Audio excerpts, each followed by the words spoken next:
Le docteur Jonathan Miller se préparait à terminer sa journée dans sa modeste clinique nichée en périphérie de la Nouvelle-Seattle. Sa journée avait été rythmée par les consultations de routine, quelques cas d'urgence et l'occasionnel animal exotique nécessitant son expertise. Alors qu'il sirotait son thé, le bourdonnement familier de son communicateur holographique interrompit ses pensées. S'attendant à un appel tardif d'un propriétaire d'animal inquiet, il fut surpris de voir l'emblème du Conseil galactique se matérialiser devant lui dans l'air. Le docteur Miller, par le biais de sa voix holographique, a déclaré que vos compétences sont requises de toute urgence sur la planète Xok. Vous avez été choisi pour soigner une créature d'une importance significative pour l'Empire zélien. Un départ immédiat est nécessaire. Jonathan, étonné, a cligné des yeux, manquant presque de renverser son thé. Il avait lu à propos du Conseil galactique de Xok et de l'Empire zélien, réputé pour sa technologie avancée et sa redoutable reine, mais il n'avait jamais imaginé qu'il serait convoqué là-bas. Le message a ensuite continué en détaillant sa mission. Le patient était un zélien Dren, une bête massive et vénérée, et il était gravement malade. L'urgence dans le ton du conseil était claire, l'échec n'était pas une option. Posant sa tasse, l'esprit de Jonathan était en ébullition. L'opportunité qui se présentait était à la fois exaltante et intimidante. S'occuper d'une créature extraterrestre d'une telle importance pouvait propulser sa carrière à des sommets inimaginables, mais les enjeux étaient tout aussi élevés. En cas d'échec, les répercussions pourraient être sévères, non seulement pour lui, mais potentiellement pour les relations entre la Terre et l'Empire zélien. En l'espace d'une heure, Jonathan avait préparé ses trousses médicales, veillant à inclure tous les outils et médicaments concevables qui pourraient s'avérer utiles. Un jeune vétérinaire nommé Lily le regarda avec de grands yeux alors qu'il expliquait son départ soudain. « Êtes-vous sûr de cela, docteur Miller ?» Elle demanda, une expression de préoccupation marquée sur son visage. Malgré le nœud d'anxiété qu'il ressentait dans son estomac, Jonathan hocha la tête. « Je dois le faire, Lily. C'est une opportunité unique dans une vie. Prends soin de la clinique. » En mon absence, d'un dernier signe de tête, il monta à bord du vaisseau de transport du Conseil galactique qui l'attendait au spaceport voisin. L'élégant vaisseau argenté était différent de tout ce qu'il avait jamais vu, son intérieur bourdonnant de technologie avancée.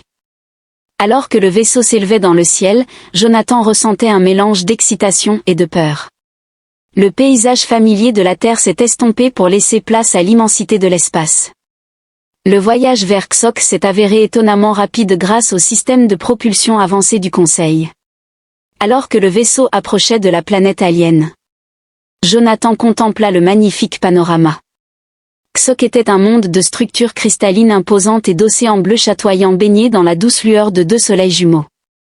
La beauté de la planète était à couper le souffle, cependant, les pensées de Jonathan étaient concentrées sur la tâche à venir. À son arrivée, il fut accueilli par une délégation de Zélans, grands et élancés, à la peau bleue chatoyante et aux tatouages lumineux complexes qui semblaient palpiter de vie.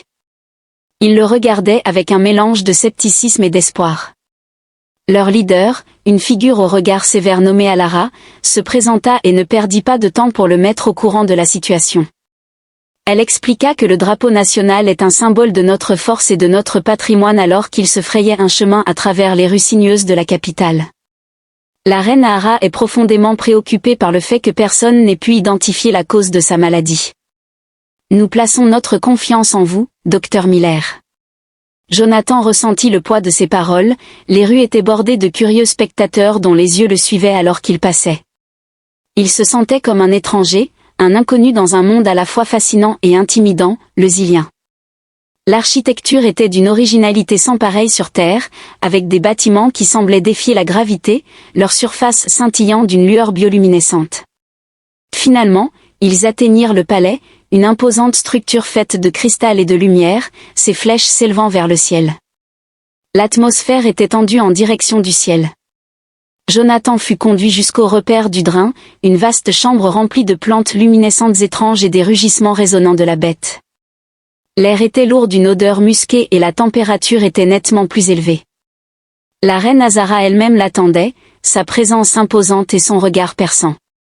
Elle était grande et majestueuse, ses robes flottantes ornées de motifs complexes qui semblaient se transformer, ses yeux Une nuance frappante de violet se fixa sur Jonathan alors qu'il s'approchait du docteur Miller. Sa voix portait une autorité indéniable lorsqu'elle déclara « Vous avez été amené ici en raison de votre réputation. Mondrake et Fuchs est en train de mourir, vous devez le sauver. » Jonathan s'inclina légèrement, ressentant le poids de ses attentes. « Je ferai tout en mon pouvoir, votre majesté », avec un signe de tête de la reine. Jonathan s'approcha du dragon. La créature était immense, ses écailles d'un gris terne au lieu de leur bleu vif habituel, elle gisait enroulée dans un coin. Jonathan, les yeux mi-clos, respirant bruyamment, prit une profonde inspiration en saisissant son scanner pour commencer son examen. Il ressentit le regard pesant des innombrables médecins et la pression silencieuse de la présence de la reine. Faux grogna doucement. Alors que le scanner de Jonathan émettait un léger bourdonnement, la créature était trop faible pour agir davantage. L'esprit de Jonathan s'emballa alors qu'il analysait les données, les signes vitaux du drap étaient alarmants, mais la cause précise de la maladie n'était pas claire. Il savait qu'il était confronté à l'un des plus grands défis de sa carrière et que les enjeux n'avaient jamais été aussi élevés.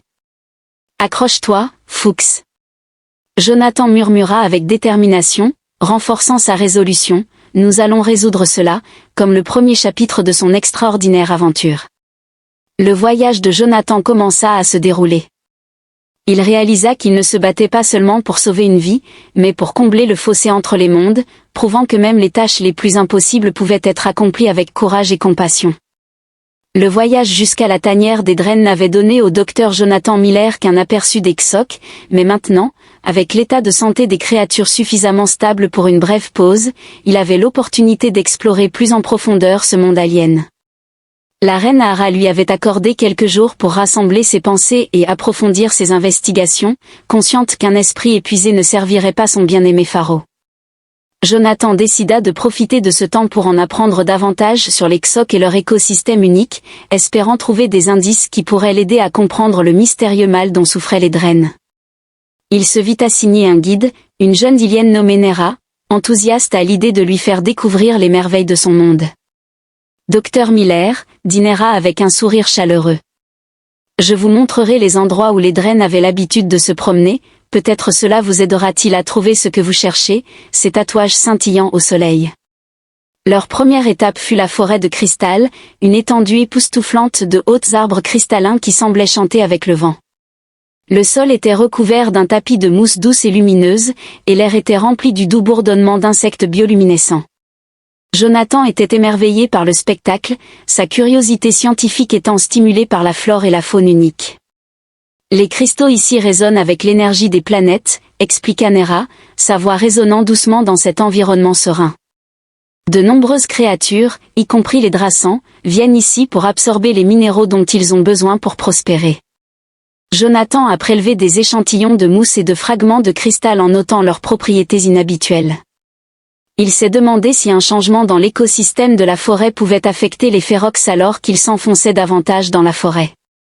Il a repéré un groupe de petites créatures semblables à des lézards se prélassant sur les cristaux, leurs écailles reflétant la lumière ambiante. Ensuite, ils ont visité les lacs scintillants, une série de plans d'eau interconnectés qui brillaient d'une lueur surnaturelle.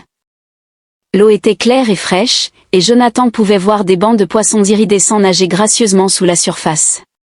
Nera lui dit que ces lacs étaient sacrés pour les élans et que beaucoup de leurs cérémonies et rituels avaient lieu ici. Ferox avait l'habitude de nager dans ces eaux, dit-elle, ses yeux reflétant la lueur du lac. Il en ressortirait revigoré, ses écailles brillant plus que jamais. Jonathan a prélevé des échantillons d'eau et a observé les poissons en notant leur physiologie unique. Il s'est demandé si un changement dans la composition chimique du lac pourrait être lié à la maladie de Fox. L'idée d'une connexion aussi complexe entre l'environnement et la santé de la créature le fascinait. Leur dernière étape fut la grotte des échos, un vaste système de cavernes connu pour ses étranges propriétés acoustiques. Les parois de la grotte étaient tapissées de cristaux lumineux qui pulsaient en rythme avec les vibrations dans l'air. En y entrant, Jonathan fut frappé par la beauté étrange du lieu. Il devait faire attention. Nero a mis en garde. Les échos ici peuvent être désorientants. Jonathan acquiesced, ici acclimating to the peculiar symphony of sounds.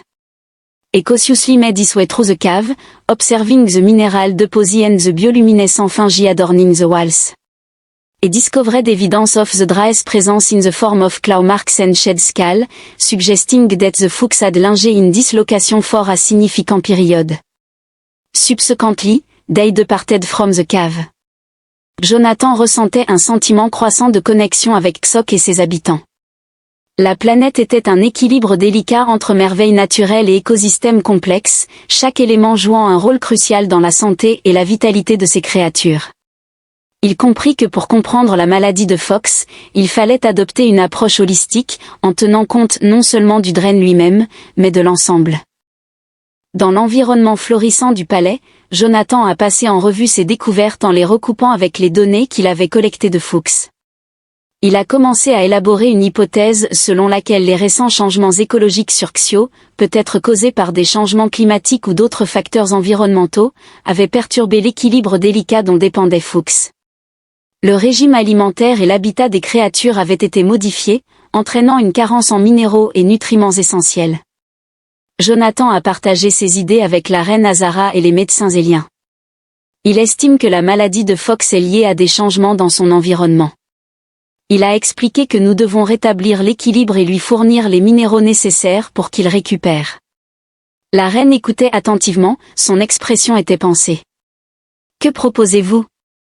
Nous devons reproduire les conditions de la forêt de cristal, comprenant les lacs scintillants et la grotte des échos, Dr Miller. » Jonathan a répondu en recréant son habitat naturel et en complétant son régime alimentaire avec les minéraux que j'ai identifiés, ce qui peut aider à guérir l'animal. La reine Ahara hocha lentement la tête, indiquant qu'il fallait faire tout ce qui était nécessaire pour sauver Fuchs, avec l'approbation de la reine. Jonathan et les médecins sélians commencèrent leur travail en créant un enclos spécialisé pour Fuchs, reproduisant les conditions de son habitat naturel. Ils enrichirent l'eau avec des minéraux des lacs scintillants, tapissèrent l'enclos de cristaux de la forêt et ajustèrent l'éclairage pour reproduire la lueur des grottes. Pendant qu'ils travaillaient, Jonathan ne put s'empêcher d'admirer la technologie avancée des Iliens et leur profonde connexion avec leur planète. Il ressentit un sentiment de camaraderie avec les médecins aliens, leur objectif commun les rapprochant malgré leurs différences. Au fil des jours qui passaient, on pouvait observer chez Fuchs des signes d'amélioration, ses écailles retrouvaient leur teinte bleue vibrante et sa force revenait. Ainsi, le redouté et vénéré Denan était sur la voie de la guérison, grâce à la détermination de Jonathan et aux efforts collaboratifs des Iliens. Un soir, alors que Jonathan observait Fox se reposer paisiblement dans son enclos. La reine Azara s'approcha de lui et lui dit « Vous avez bien travaillé, Dr Miller. Votre perspicacité et votre dévouement ont sauvé Fuchs. » Jonathan sourit, ressentant un profond sentiment d'accomplissement. « C'était un effort d'équipe, Votre Majesté. Je n'aurais pas pu le faire sans le soutien de votre peuple, déclara-t-il. La reine hocha la tête, son regard s'adoucissant. Vous avez gagné notre respect. Jonathan Xok vous accueillera toujours en tant qu'ami alors qu'il se prépare à quitter les Xok.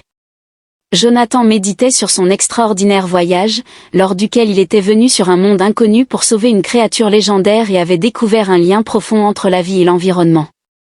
L'expérience l'avait transformé en approfondissant sa compréhension de l'univers et du réseau complexe de la vie qui relie tous les êtres avec un cœur empli de gratitude et un esprit débordant de nouvelles connaissances.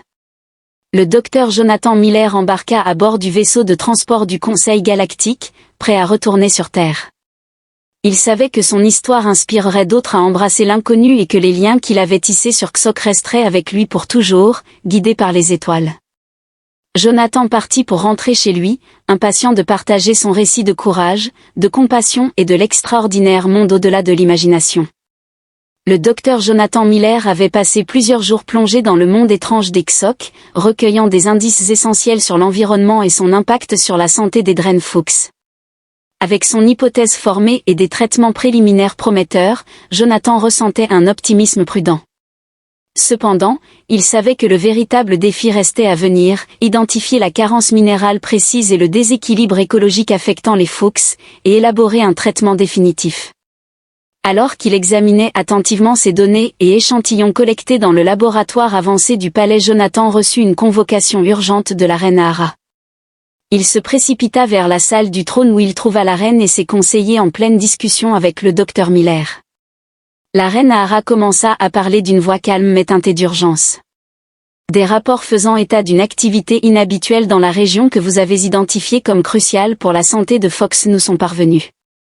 Des phénomènes étranges et des perturbations ont été observés. Nous vous demandons d'enquêter immédiatement. Jonathan acquiesça, son esprit déjà en ébullition avec les possibilités. Il rassembla son équipement et partit avec une équipe de guerriers Élian, incluant son guide Nero qui était devenu inestimable. Le voyage vers la région éloignée était semé d'embûches. Le paysage est devenu de plus en plus accidenté et dangereux avec des falaises abruptes et des forêts denses qui semblaient presque vivantes avec une flore bioluminescente alors qu'il s'aventurait plus profondément. Jonathan remarqua des changements subtils dans l'environnement, l'air se refroidissait et les couleurs vibrantes des plantes s'atténuaient. Nous approchons. Nera murmura à voix basse, cette zone a toujours été volatile, mais jamais dans de telles proportions. Ils atteignirent une clairière où le sol était recouvert d'étranges formations cristallines qui palpitaient d'une lueur rythmique et inquiétante. Le scanner de Jonathan émettait un bip incessant, indiquant des niveaux élevés d'énergie et des concentrations minérales inhabituelles. Il s'est agenouillé pour examiner de plus près les cristaux, en prélevant des échantillons et en notant leurs propriétés uniques. Soudain, le sol trembla et un faible grondement résonna à travers la clairière. Les guerriers Zion se tendirent, prêts à utiliser leurs armes. Jonathan se leva, scrutant l'horizon à la recherche de la source du trouble. Nera pointa du doigt une entrée de grotte partiellement dissimulée par des vignes envahissantes et des champignons lumineux, là où les rapports faisaient état d'une activité étrange. Prudemment, l'équipe s'approcha de la grotte, l'air se faisait plus froid et une énergie perturbante semblait émaner de l'intérieur.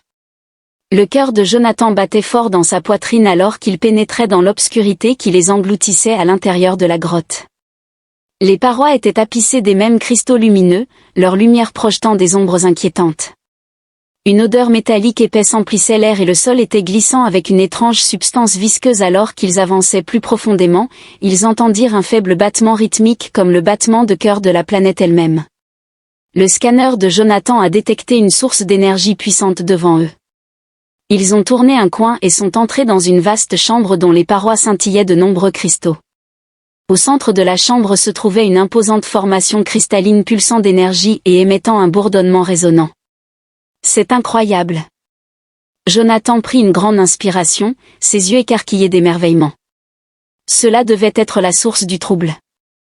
En s'approchant du cristal central, il remarqua qu'il était entouré d'un réseau de cristaux plus petits, chacun connecté par de fins filaments lumineux. Il prit soigneusement un échantillon, son esprit bouillonnant d'implication.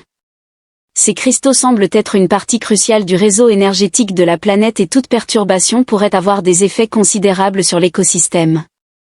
Il est impératif de stabiliser cette formation. Jonathan a déclaré en se tournant vers Nera et les guerriers que si nous pouvons rétablir l'équilibre ici, cela pourrait aider Fuchs à récupérer complètement en travaillant rapidement mais soigneusement. Jonathan et son équipe ont utilisé une combinaison de la technologie terrestre et d'outils iliens pour réparer les cristaux endommagés et restaurer le flux d'énergie. Il s'agissait d'un travail délicat nécessitant précision et patience, mais progressivement, l'énergie pulsante est devenue plus stable et le bourdonnement étrange s'est atténué alors qu'ils terminaient leur travail. Le communicateur de Jonathan émit un bip, c'était un message provenant du palais. L'état de santé du renard s'améliorait rapidement, montrant des signes de guérison complète. Jonathan ressentit un sentiment de soulagement et de satisfaction en réalisant que leurs efforts avaient réellement eu un impact. Le retour au palais était empreint d'un sentiment de triomphe, le succès de l'équipe dans la stabilisation de la formation cristalline avait non seulement sauvé Fuchs, mais avait également rétabli l'équilibre dans une partie cruciale de l'écosystème de Zio. Jonathan ressentait une profonde connexion avec ce monde alien et ses habitants, grâce à leurs efforts communs. Réduire l'écart entre leurs cultures très différentes au palais. La reine Ahara les accueillit avec un sourire rare. Vous avez fait plus que sauver Fuchs. La voix emplie de gratitude, elle déclara à Dr. Miller, vous avez restauré une partie de notre monde qui est vitale pour notre survie, et pour cela, nous vous serons éternellement reconnaissants. Jonathan s'inclina humblement devant ces paroles, c'était un effort d'équipe, Votre Majesté. Je n'aurais pas pu le faire sans l'aide et le soutien de votre peuple. La reine acquiesça, son regard s'adoucissant. Vous avez mérité une place d'honneur.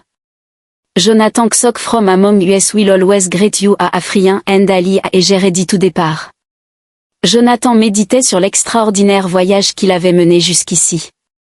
Il avait dû affronter des défis et des dangers. Au-delà de ses rêves les plus fous, il avait également découvert l'incroyable beauté et complexité d'un monde étranger. Son expérience avait approfondi sa compréhension de l'équilibre délicat de la vie et de l'importance de travailler ensemble pour le protéger, avec un cœur rempli de gratitude et un esprit débordant de nouvelles connaissances. Le docteur Jonathan Miller embarqua à bord du vaisseau de transport du Conseil galactique, prêt à retourner sur Terre. Il savait que son histoire inspirerait d'autres à embrasser l'inconnu et que les liens qu'il avait tissés sur Ksok resteraient avec lui pour toujours, guidés par les étoiles.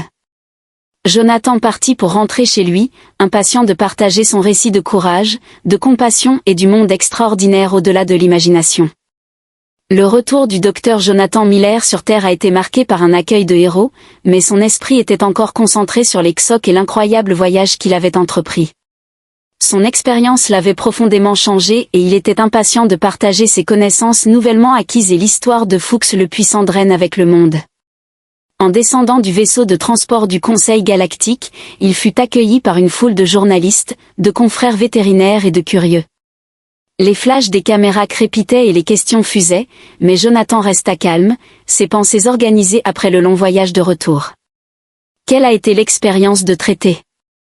Un reporter interrogea une créature extraterrestre en lui tendant un microphone, ce qui fut une expérience extraordinaire. Jonathan a répondu en souriant chaleureusement aux Iliandren.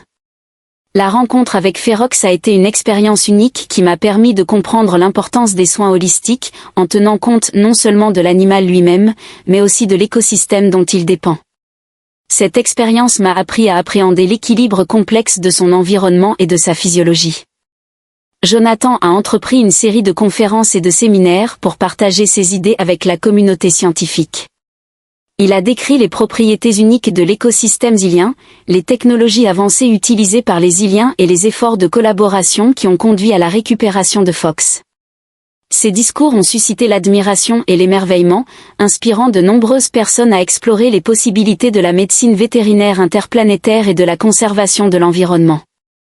L'une de ses contributions les plus significatives a été un article exhaustif publié dans le journal galactique de xénobiologie intitulé « Approche holistique de la santé xénobiologique, une étude de cas d'Iliandren ». L'article a exposé en détail ses découvertes et méthodologies, offrant des perspectives précieuses aux scientifiques et vétérinaires à travers la galaxie, en reconnaissance de son travail novateur. Jonathan a été invité à rejoindre un groupe d'élite de scientifiques intergalactiques dédiés à l'étude et à la préservation des formes de vie extraterrestres. Cette opportunité lui a permis de poursuivre ses recherches en collaborant avec des experts de divers domaines et en explorant de nouveaux mondes. De retour dans sa clinique à New Seattle, Jonathan a mis en œuvre bon nombre des techniques et des connaissances acquises lors de son expérience sur Ksok. Sa pratique est devenue renommée pour ses approches innovantes en matière de soins vétérinaires, attirant des clients de la planète entière, voire d'autres mondes. Un jour, alors que Jonathan s'occupait d'un cas particulièrement complexe impliquant un félin génétiquement modifié, il reçut la visite inattendue de l'image holographique de la reine Azara. Sa présence royale était aussi imposante que toujours, Dr Miller. Elle a exprimé sa gratitude avec chaleur et respect en disant « Je voulais vous remercier personnellement pour vos efforts. Fuchs s'est complètement rétabli et notre écosystème est à nouveau florissant. Votre travail a laissé une empreinte indélébile sur Ksok. » Jonathan s'inclina légèrement, un sourire se dessinant sur son visage. « C'est un honneur, Votre Majesté. Je suis reconnaissant pour l'opportunité d'apprendre de votre monde et d'avoir contribué à la guérison de Fox. » La reine a fait un signe de tête en disant « Vous serez toujours le bienvenu à Ksok. » Jonathan, notre peuple vous tient en haute estime. Si jamais vous avez besoin de notre aide, il vous suffit de demander. Alors que l'hologramme s'estompa, Jonathan ressentit un profond sentiment d'accomplissement. Son voyage à Ksok n'avait pas seulement sauvé une vie, mais avait également forgé un lien durable entre deux mondes. Les respects et l'amitié qu'il avait gagnés des élans étaient inestimables et il savait que cette connexion lui ouvrirait les portes à d'innombrables nouvelles opportunités et aventures dans les années à venir. Jonathan a continué à repousser les limites de la science vétérinaire, son travail étant inspiré par les leçons apprises sur Xok. Il a encadré de jeunes vétérinaires, les encourageant à embrasser l'inconnu et à considérer le contexte environnemental plus large dans leur pratique. Son héritage s'est développé et son histoire est devenue un symbole de courage, de compassion et des possibilités illimitées de l'exploration alors qu'il se tenait dans sa clinique. Une soirée à réfléchir sur son voyage. Jonathan reçut un autre message inattendu, cette fois de Nera, son guide zilien devenu proche ami. Son message, simple mais empreint d'excitation, annonçait « Nous avons découvert une nouvelle créature sur Xok et nous aurions besoin de ton expertise. » Le cœur de Jonathan battait la chamade d'anticipation. L'aventure n'était pas terminée, elle ne faisait que commencer. Avec un sourire, il commença à préparer son équipement, prêt à se lancer dans un autre voyage vers l'inconnu. Ainsi, l'histoire du docteur Jonathan Miller se poursuivit, témoignant du pouvoir de la curiosité, de l'importance de la protection de l'environnement et des liens indéfectibles qui se tissent lorsque nous repoussons les limites des étoiles.